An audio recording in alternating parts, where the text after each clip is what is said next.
The largest law enforcement agency in the U.S. is as big as the combined forces of the FBI, the ATF, and the DEA. Yeah, I didn't know that. You might not know it by 3 letters, but you might recognize its color, green. Fox 5 I-Team reporter Randy Travis spent time with the Border Patrol in Texas, where agents are scratching their heads about one new group of immigrants trying to get into the U.S. Randy? Right, Russ and Sinead. Yeah, this was my first visit to the southern border, and I came away with a new understanding of what these agents are up against each day. It helped that we met a guy from Georgia, one of the key people on the front lines.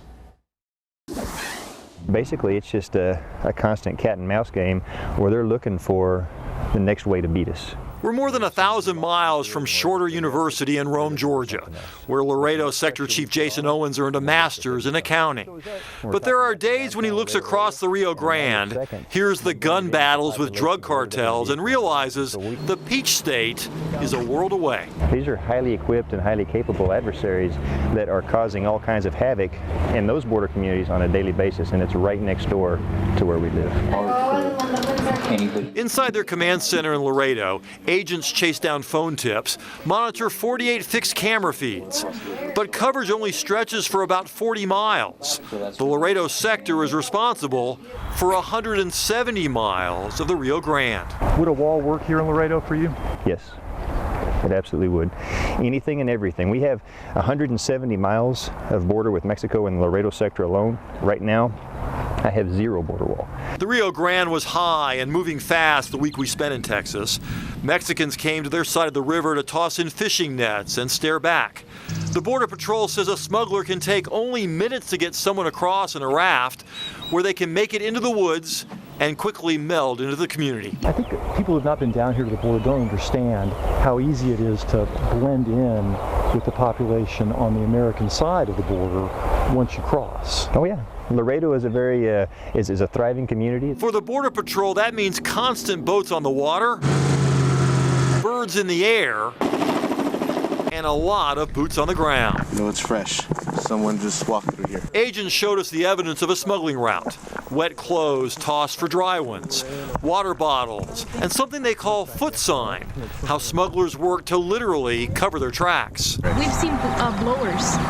They've carried a blower charged with a battery, blowing all over the sign up. No one crosses the Rio Grande without the okay of the cartels. According to the Border Patrol, it'll cost a Mexican $5,000 to cross. Central Americans, $10,000. $20,000 if you're from Bangladesh. That's right, Bangladesh.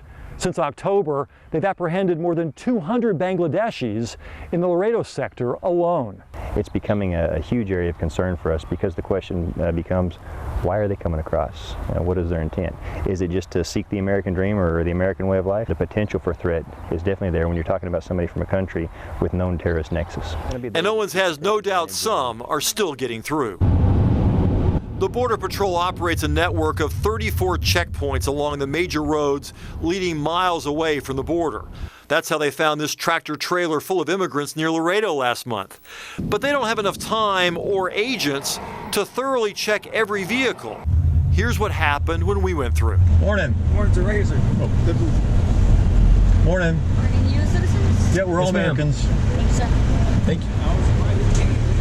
President Trump has authorized an additional 5,500 Border Patrol agents, but they're already having trouble maintaining their current 20,000 force.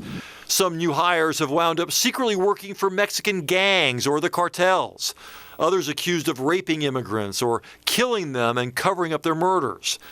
Critics worry the Border Patrol has relaxed its standards in a rush to beef up the force. Not true, says this sector chief. We do not want to see anybody wearing this badge or this uniform that should not be wearing it. But he admits a steady stream of Border Patrol agents are resigning to work in safer law enforcement jobs. Every time they encounter someone, they don't know who they're dealing with, and almost every time they're significantly outnumbered. Some agents tell us they no longer risk going over the bridge to visit Nuevo Laredo off-duty like they might have years ago. Times have changed. The world's a different place along the Rio Grande. Now, you heard from Jason Owens from the Border Patrol say that some sort of wall in Laredo would help. Coming up tomorrow night at 10, why others in Texas say a wall just won't work in that state. We visit one Texas town that lost its fight to stop a border barrier because it cut off key sections of the city and the entire Rio Grande, leaving it all on the Mexico side. It's an emotional issue in these border communities. We investigate tomorrow at 10. It was so interesting to hear you mention that Bangladeshis are crossing the Rio Grande. You never hear about them. All the focus is on Mexicans and Central Americans. Yeah, and that's why the Border Patrol is so concerned, because they caught one in 2016. They've caught 200 just since October of last year. They say that they say they have credible fear, which basically means you're requesting asylum when they get caught, and then they're usually given a hearing date before an immigration judge, and then the Border Patrol doesn't see them anymore, so they don't know what's happened. But they say there's no evidence yet of any terrorism tied to these people, but it's a new group, and they're not quite sure why they're picking Laredo, Texas to cross. Yeah, well, the thing that I was wondering, Bangladesh, of course, one of the poorest countries in the world, and you mentioned $20,000. Where are they going to come up with that money? Yeah, it's money they save and pay up front, or money they pay once they get to this country, again, back to the cartels. Wow. All right, Randy, thank you so much. Okay, thanks, Randy.